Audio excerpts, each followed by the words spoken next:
रांजणगावच्या स्वाती पाचोणकर ज्यांनी 72 गुंठे सरकारी जमीन जी जवळजवळ 18 कोटीची होती ती त्यांनी कागदपत्र बदलून स्वतःच्या सासऱ्यांच्या नावावर केली होती।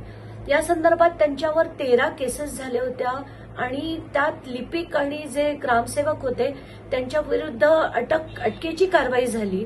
असं असताना या अगदी वरच्या सर्वोच्च कोर्टात जाऊन त्यांच्या अँटिसिपेटरी बेल आणतात अशी व्यक्ती ज्यांच्या विरुद्ध तेव्हाच्या काळी राधाकृष्ण विखे पाटीलच लढले होते, तेच राधाकृष्ण विखे पाटील आज त्यांच्या प्रचारासाठी झेडपीच्या प्रचारासाठी गेले असतील तर हे किती किती किती वाईट आहे याचा आपल्याला काही अंदाज येतोय का? मला तर असं वाटतं काय बोलावं या राजकारणाला की भाजपला इतकी काय अगतिकता आहे की सगळे हुजू म्हणजे तुम्ही जितका भ्रष्टाचार कराल, जितक्या तुमच्यावर केसेस असतील, जितका तुम्ही सगळा पैसा लुटाल, ती सगळी माणसं यांना लागतायत आणि कशासाठी लागतायत असा प्रश्न पडतोय। परमेश्वराला माहित आता महाराष्ट्राचं काय होईल।